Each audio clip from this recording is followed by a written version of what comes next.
नमस्ते recording club, मैं RC Sandeep हाजिर हूँ आज the story of recording club part 447 लेकर के। Recording in progress. Stop recording. Button. आज है 31 जुलाई 2026, जुलाई का अंतिम दिन। कल से अगस्त शुरू।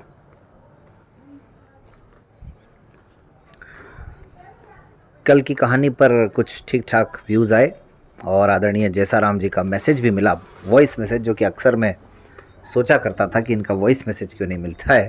तो कल वो मुराद भी पूरी हुई। धन्यवाद जैसाराम जी। बाकी आदरणीय देवीलाल सर ने भी प्रतिक्रिया दी वॉइस मैसेज के माध्यम से। और जो साथी लाइक करते हैं, जो साथी कमेंट्स करते हैं और जो साथी सुनते हैं, आप सबका बेहद शुक्रिया, बहुत धन्यवाद, बहुत आभार। आप समझिए कि आप ही की बदौलत कुछ कहने का मन होता है। वैसे इन दिनों बरसात का सीज़न चल रहा है और हर साल बरसातों में हरियाली बढ़ाने की कागज़ी बातें बहुत होती हैं। तो आज एक शेर सुनने को मिला जो मैं आप सबको भी सुनाना चाहता हूँ। और मुझे लगता है कि अक्सर हम एक विषय पर बात करते हैं, लेकिन हमें हर विषय पर पकड़ रखनी चाहिए। तो शेर कुछ यूँ है कि हम जो शहर के पास अपना गांव बेचते हैं, यकीन कीजिए हाथ और पाँव बेचते हैं। ये हम जो शहर के पास अपना गांव बेचते हैं, यकीन कीजिए हाथ और पाँव बेचते हैं। ये तुम जो पूछते हो कि मोहब्बत क्या है, ये तुम जो पूछते हो कि मोहब्बत क्या है, तुमसे ये किसने कहा कि पेड़ छाँव बेचते हैं। तुमसे ये किसने कहा कि पेड़ छाँव बेचते हैं। समझ गए होंगे आप लोग सारी कहानी। हमें भी एनवायरनमेंट के लिए अगर मौका मिले तो कुछ करना चाहिए, और कुछ नहीं तो इस मानसून के सीज़न में किसी अपने ख़ास दिन के मौके पर एक पेड़ लगाने में तो कहीं कुछ नहीं जाता। चाहे हमारे ऊपर सरकारी दबाव हो या फिर हमारा स्वभाव हो, हमें अगर मौका मिले तो, और अगर हमारे आंगन में कोई पेड़ लगा हो तो प्यार से उसको सींच ही लेना चाहिए। खैर, मेरी हरियाली पर फ़िलहाल क्लास लेने की कोई ख्वाहिश नहीं है। हाँ, लेकिन इससे एक बात याद आई कि बचपन में जब बच्चा नासमझ होता है, जब उसके लिए हर चीज़ एक एक्साइटमेंट की तरह होती है, तो मुझे पौधे लगाना, क्यारियाँ बनाना और ख़ासकर उसमें पुदीने का जो पौधा फैलता है उसको छूना, देखना बड़ा अच्छा लगता था। और नए नए एक्सपेरिमेंट करना, जैसे एक अक्सर होता था कि बारिश के दिनों में टमाटर का पौधा हर कहीं लग जाता था। तो ये बड़ा एक मेरे लिए जिज्ञासा का विषय होता था कि ऐसा क्यों होता है। तो वो एक बात याद आ गई। खैर, बात चल रही थी आबू कन्वेंशन पर, और आबू कन्वेंशन में अब साहब आ गया 10 तारीख का दिन, 10 नवंबर का दिन।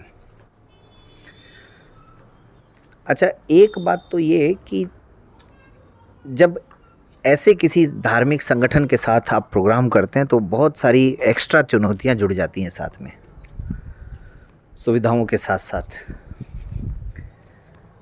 कभी कभी आपका पुराना अनुभव भी काम नहीं आता है। हमारे केस में क्या हुआ,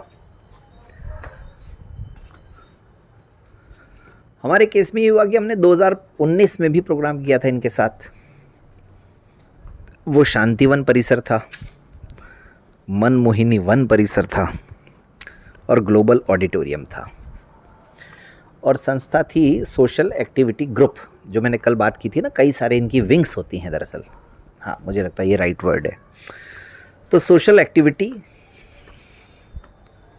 विंग थी वो, है ना। इस बार जिनके साथ हम कर रहे थे वो था दिव्यांग सेवा,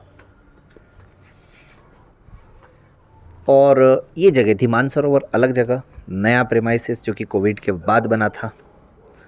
ये मैं पहले भी बता चुका हूँ, आज फिर रिपीट कर देता हूँ। यहाँ के जो रूम्स थे काफ़ी स्पेशियस थे, और हर एक रूम में बालकनी भी थी, और हर एक रूम में 2-2 वॉशरूम ज़रूर थे। तो साहब जी, यहाँ पर क्या होता था, हर आधे घंटे में एक इनकी जो प्रेयर होती है 3 मिनट की, शांति की शक्ति से, एक तरह से शांति पार्टी समझिए वो, जो हमारे धार्मिक अनुष्ठानों में होता है, शांति रेधि शांति, लास्ट लाइन जिसकी होती है। तो इनका भी एक शांति की शक्ति से शांति चारों ओर, और इस तरह से कुछ है। अब जब पहली बार ये चीज़ सामने आई, लगा चलो एक आध बार होगी, बीत जाएगी। बार बार बार बार पूरे प्रोग्राम में इस चीज़ से कम मैं बड़ा परेशान रहा, लेकिन मैं ये दिखा भी नहीं सकता था कि मैं परेशान हूँ। अब एक आयोजक होने के नाते अगर अपन ये दिखाने लगे तो फिर फिर बाकी लोग तो फिर असहज महसूस करेंगे ही। अच्छा, ये मेरे लिए भी it was like a blow, मतलब एक धक्के के समान था कि यार अब ये और कौन सा नाटक शुरू हो गया बीच में। ऐसा नहीं है कि मुझे कोई मतलब वो मेरा कोई विरोध है, ऐसा नहीं, लेकिन प्रोग्राम में हम लोगों की खासकर जो एक कंसंट्रेशन है हमारा, वो भंग होता है। मुझे ये बात ज़रूर महसूस होती है। बहरहाल वो भी हुआ, झेला, उसके काफ़ी मीम्स भी बने, लेकिन अब क्या कर सकते थे, हम भी समझ रहे थे चीज़ों को।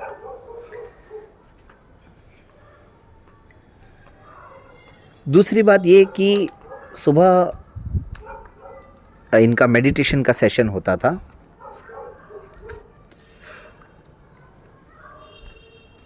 तो ब्रेकफास्ट होते होते आप समझिए करीब करीब 2 सेशन हो गए होंगे।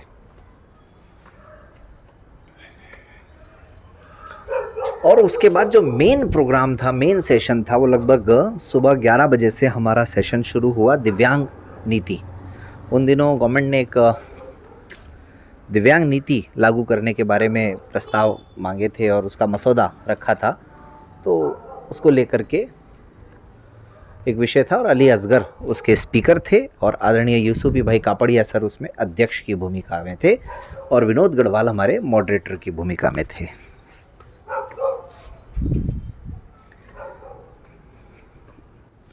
ये सेशन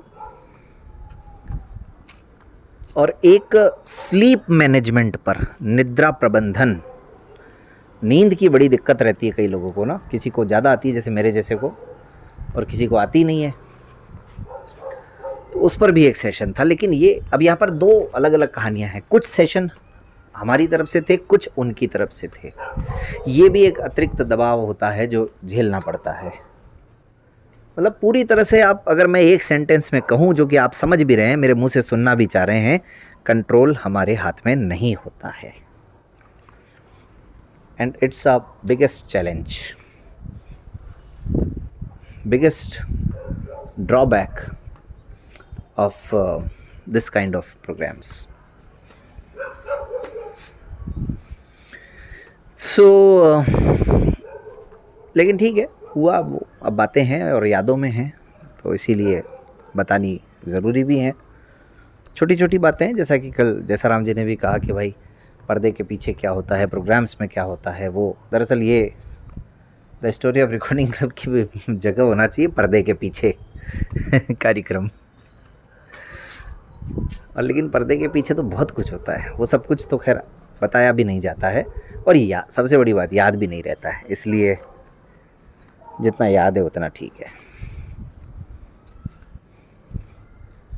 फिर करीब करीब 2 सेशन के बाद तो लंच का टाइम हो जाता है, और लंच के बाद था KBC, कौन बनेगा रिकॉर्डिंग क्लब चैंपियन। पहली बार ये आयोजन हुआ, और पहले कैंडिडेट जो आए थे इसमें ध्रुव सिंघल, हरियाणा से थे, ये भी बड़ी अच्छी बात रही। और स्टूडेंट थे, हरियाणा में कहाँ से थे, मेरे ख्याल से हिसार या अम्बाला कहीं से तो थे, इतना मुझे याद नहीं अब, लेकिन हरियाणा से हैं ध्रुव। और कंप्यूटर जी की भूमिका में अली भाई। और जो प्रश्न पत्र तैयार होता था वो दरअसल उसकी प्रक्रिया ये थी कि उन्होंने मुझे प्रश्न बना करके भेज दिए, मेरा काम है उनको समझना, उनको समझ करके उस पर क्लैरिफिकेशन लेना। ये क्योंकि पहला प्रोग्राम था और जाहिर है कि मेरा भी दिमाग इतना नहीं है कि मैं हर प्रश्न को समझ पाऊँ, यानी उसका उत्तर मुझे मालूम ही हो, तो उसको समझना ताकि मैं वहाँ फ्लो में बोल सकूँ। धारा प्रवाह बोलना भी ज़रूरी है ना, वहाँ पता चला अपन अ ब स द ही करते रह जाएं तो फिर ठीक नहीं रहता है वो। ये उस कॉन्फिडेंस के लिए भी ज़रूरी है जो वहाँ दिखाना पड़ता है, नहीं तो फिर उसी समय मीम बन जाएगा, अच्छा अच्छा रुको रुको पढ़ रहा पहले पढ़ रहा है, पढ़ लेने दो बेचारे को। तो उसके बाद में फिर अपने मेरे कॉन्फिडेंस के लिए वो ब्रेल में मेरे लिए लिखना ज़रूरी था, तो मैंने ब्रेल में भी लिखा।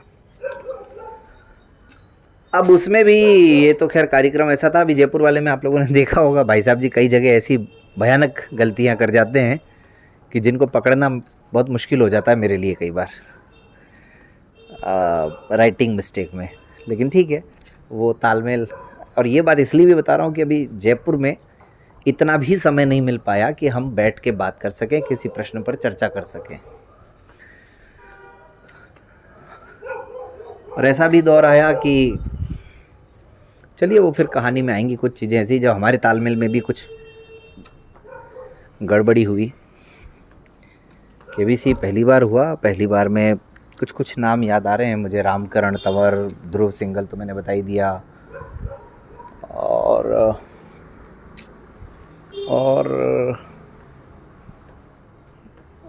भी कुछ लोग रहे होंगे, शायद दिलीप जायसवाल भी आए थे क्या, पता नहीं, याद नहीं आ रहा मुझे।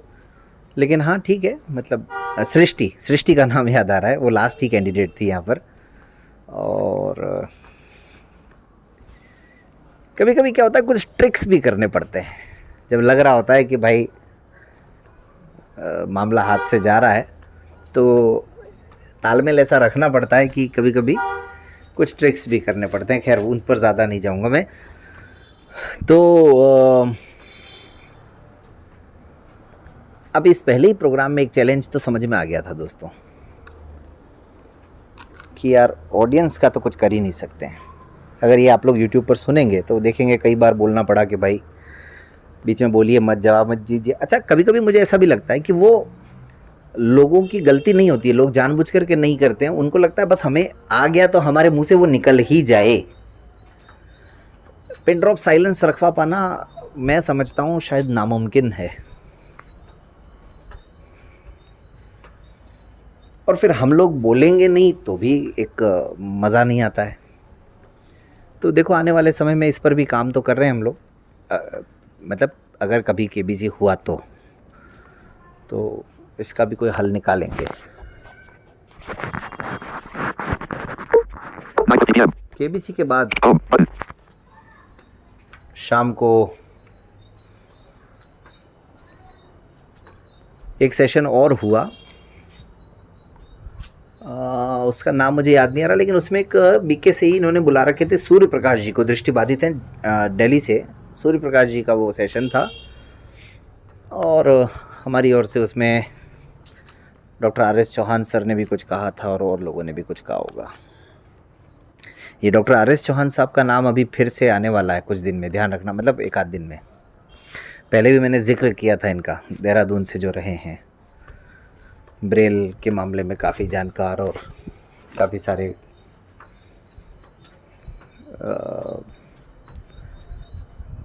काम रहे हैं इनके। खैर ठीक है, तो जो लोग जानते हैं उन्हें याद आ गया होगा।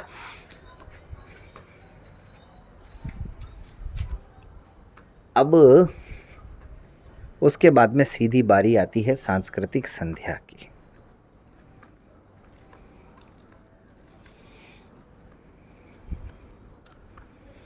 सांस्कृतिक संध्या, यहाँ पर फिर एक बार ऐसी परिस्थिति बनी कि प्रोग्राम को इंटरेस्टिंग कैसे बनाया जाए, और ज़्यादा से ज़्यादा मेरी कोशिश ये रहती है हर प्रोग्राम में कि जितने ज़्यादा लोगों का इन्वॉल्वमेंट हो उतना ही अच्छा रहता है। एक ही एक व्यक्ति 10 काम करे उसकी बजाय 10 व्यक्ति अलग अलग 10 काम करें तो वो ज़्यादा ठीक रहता है। और लगभग पहले ही प्रोग्राम से इस मामले में तो समझ मुझे आ गई थी कि, और कुछ फॉर्मेट भी ऐसा ही था कि हर सेशन में अलग अलग व्यक्ति, अलग अलग वक्ता, तो इससे थोड़ा सा मतलब जुड़ाव और ज़्यादा महसूस होता है लोगों को भी। खैर, तो अब सांस्कृतिक संध्या की कहानी सुनाएंगे आपको। किसको हमने संचालन दिया, क्यों दिया, क्या सोच करके दिया, और कभी कभी जाने अनजाने कुछ ऐसी चीज़ें भी आपके सामने आ जाती हैं जो आप चाहते तो हैं, सोचते तो हैं। जैसे एक मैं आपको हिंट दे रहा हूँ कि इसी आबू कन्वेंशन से हमारी कोई कोशिश नहीं थी, हमने कोई प्रयास नहीं किया, हमने सिर्फ इतना किया कि हमने प्रोग्राम किया, लेकिन इस आबू कन्वेंशन में 3-4 दिन साथ बिताने से, एक दूसरे को वक्त देने से, एक दूसरे को जानने से एक जोड़ी बन गई, और वो जोड़ी अभी तक पिछले 3 सालों से तो सफल है। उनके साथ हमराही प्रोग्राम भी हो चुका है। अगर आप लोगों को याद आए तो बताइएगा कमेंट करके कि मैं किसकी बात कर रहा हूँ। और बात ये करना चाहता हूँ कि उस जोड़ी ने ये क्रेडिट दिया कि अगर इस आबू कन्वेंशन में, इस छठे कन्वेंशन में, इस मानसरोवर परिसर में अगर हम लोगों ने वो साथ वक्त नहीं बिताया होता तो शायद हमारी जोड़ी इतनी जल्दी नहीं बन पाती। सोचिए, आप लोगों को होमवर्क दे दिया है। बाकी चैनल अगर नहीं सब्सक्राइब किया तो कीजिएगा, वीडियो को लाइक तो करना ही है, और रिकॉर्डिंग क्लब यूट्यूब चैनल पर अगर कुछ भी पसंद आए तो वो अपने दोस्तों के साथ शेयर ज़रूर करना है। बाकी आप सब अपना ध्यान रखिएगा। आने वाले हर पल की हार्दिक शुभकामनाएं। मिलते हैं फिर किसी और मैसेज में। धन्यवाद।